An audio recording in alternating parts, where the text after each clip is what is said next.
asked me one of the days in the middle of the year if I wanted a board, and I was like, yes please, that'd be fucking rad, thank you. And then yeah, but we were just like, well, we'll take it slow. I got no ideas for any sort of graphic or anything like that. And he's like, yeah, I don't know when it's going to come out, but we want to do you a board.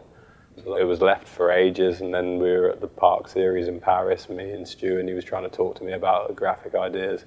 Yeah, I guess he went through with that idea and contacted Andrew because he knew I was stoked on the artwork. And like, yeah, the surprise thing that they did for me was mental.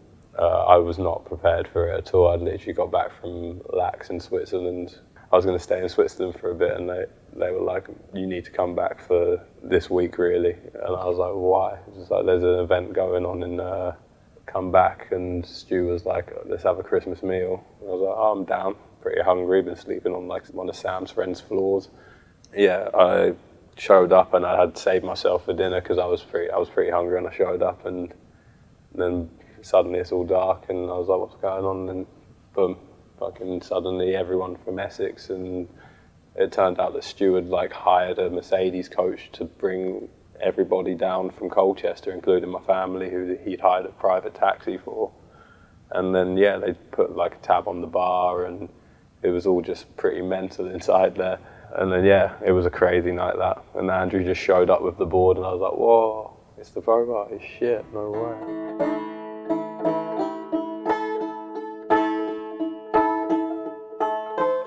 Oh, I don't even know anymore.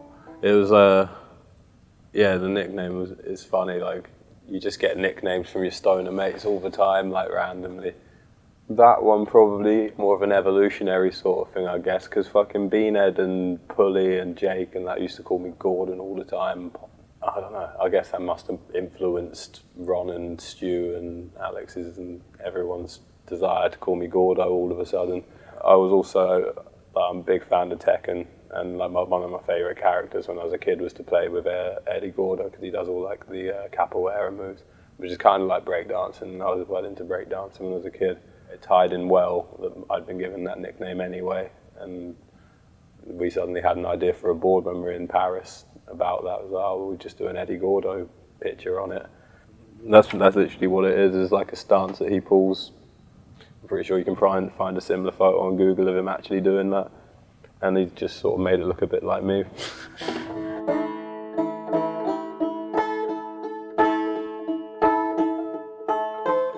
That was just like a mad, lucky coincidence at the end of the day. When we heard about the Olympics coming about in 2020, when they first said skateboarding was going to be in it, we always joked about it, like, that's funny, it's never going to work.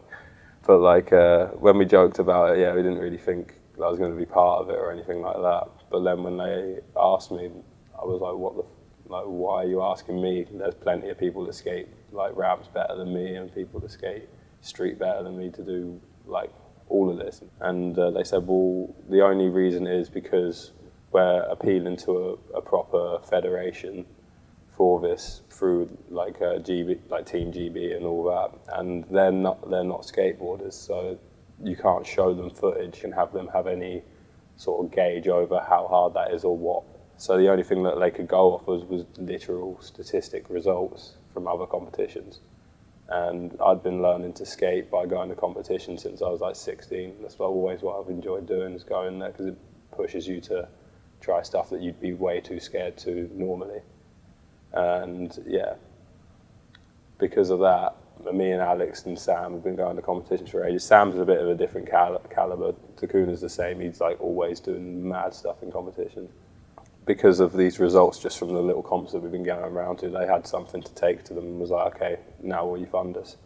Me and Alex and that was skeptical of doing this anyway, because it's a new thing. So they said, oh, well, all these qualifying events are going to be in countries that you can't afford to get to, basically. So yeah, we'll pay for your flight and stuff like that. And I was like, well, great, I can actually get to see some of the world out of this, so perfect.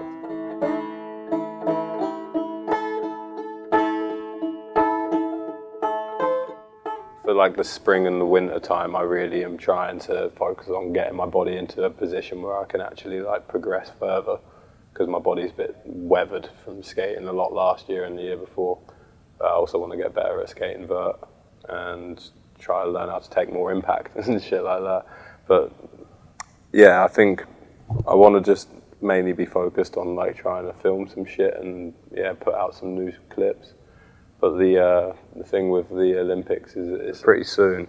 I'm also trying to get my body in shape and like learn some more new sort of tricks and tricks that I can't do, and get more control over my board on bigger ramps, so that I don't feel so uncomfortable skating in those sorts of competitions.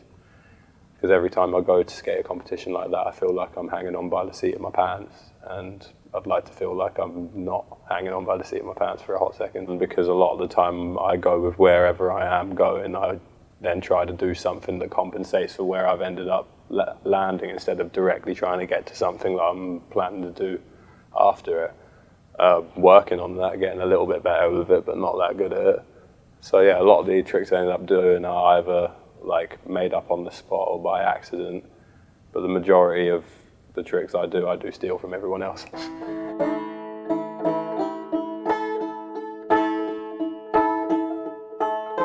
The late shove to nose blunt sort of thing is like completely directly inspired by Tom Penny. He does back 180 late shove to back lip slide revert on a mini ramp edit back in probably before I was born or some shit. And yeah, it looks fucking awesome. I saw that when I was younger and was like, I want to fucking learn that trick. So I learned it, and then yeah, I figured I could do it to nose blunt as well. That was a development from it. But yeah, that's pretty much it.